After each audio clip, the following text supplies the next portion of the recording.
মধ্যবিত্ত পরিবারে যখন কোনো ধনী আত্মীয় আসে। ও মা, তুমি যাদের বাড়ি কাজ করতে সেই আন্টিটা আসছে। এই মোনা, বলছি দিদিমণির জন্য একটু দোকান থেকে ছুটে গিয়ে একটু স্পাইট আর হচ্ছে একটুখানি আম কিনে নিয়ে আয় না। আর ইয়ে, আর বলছি ওই দুটো পপকর্নের প্যাকেট নিয়ে আসবি। হ্যাঁ, ওই দিদিমণির ছোট একটা বাচ্চা মেয়ে আছে, তার জন্য পাঠিয়ে দেবো। টাকা? টাকা ওই চোখের নিচে আছে, দেখ ওই চালের ড্রামের মধ্যেই আছে। ঠিক আছে। ওমা, কি সৌভাগ্য আমার দিদি, তুমি আমাদের মতন এই গরিব বাড়িতে পায়ে তুলে দিয়েছো। আসো আসো, আসলে তুই অনেকদিন ধরে কাজে যাচ্ছিস না, তাই জন্য ভাবলাম যে তোর কিছু হয়েছে কি না, তাই আসলাম আর কি দেখতে তোকে। এই মোনা, এই যা যা চেয়ারটা নিয়ে আয়। বসো বসো। আরে বসবো না, আমি চলে যাচ্ছি, গাড়ি বাইরে দাঁড়িয়ে আছে। কেন দিদি, আমরা গরিব বলে তাই বসবে না? না, ওরকম কোনো ব্যাপার না, আসলে আমার খুব গরম লাগছে, এসি ছাড়া থাকতে পারি না তো, ওই জন্য।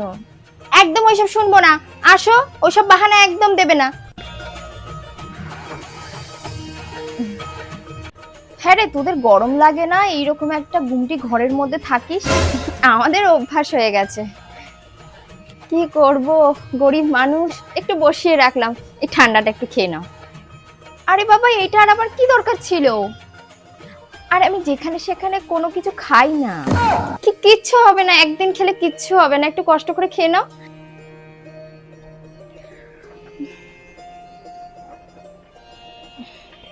ঠিক আছে, ধর।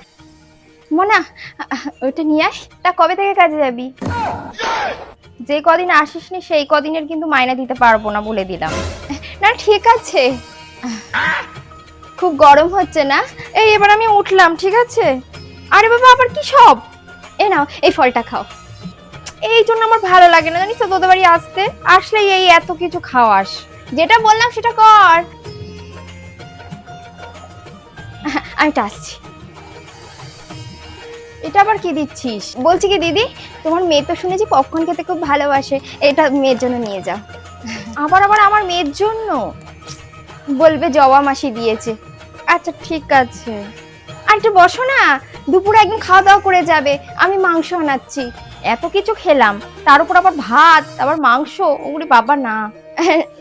বসো না, বসলে খুব ভালো লাগবে। না রে, আমি আর খেতে পাচ্ছি না, আমি আসছি। হ্যাঁ, ধনী পরিবারে যখন কোনো মধ্যবিত্ত আত্মীয় আসে। উফ, ঘরে ঢুকতে কি ঠান্ডা। আরে জবা, ভালো আছো? বলছে কি, শোন না, এই সবে ঘরটা মুছেছে বুঝলি তো, তোর একটু পাটা ধুয়ে তারপর ঢোক, কেননা তোরা তো বাইরে থেকে আসছিস, আর ওখানে দেখ বেসিন আছে, ওখানে গিয়ে হাতটা ধুয়ে যা। এই মনে হাতটা ধুয়ে যা। ধুয়ে এসছি। তা আমি তো এক্ষুনি বেরাচ্ছিলাম। হ্যাঁ, আসলে কাজ ছেড়ে দিয়েছি তো অনেক দিন হয়েছে, তাও অনেক দিনের যেহেতু সম্পর্ক, অনেক বছর কাজ করেছি, তাই ভাবলাম একটু দেখে আসি। ও আচ্ছা, ভালো করেছিস ভালো করেছিস। এ নাও দিদি, ধরো। এইসবের কি আর কোনো দরকার ছিল বল? ওমা, জল তেষ্টা পেয়ে গেছে। এই নে, তোর মেয়েকে জলটা দে। প্লাস্টিকের গ্লাসে দিলাম, হ্যাঁ, যেহেতু আমাদের ঘরের সমস্ত কিছু তোলা। ধর।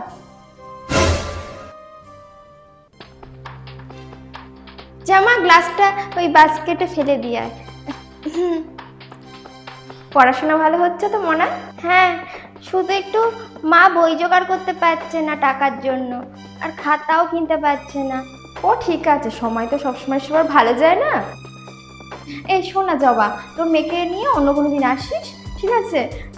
আমি একটু বেরাবো রে। আচ্ছা আচ্ছা আচ্ছা, আমাদেরও তাড়া আছে, চল মনা।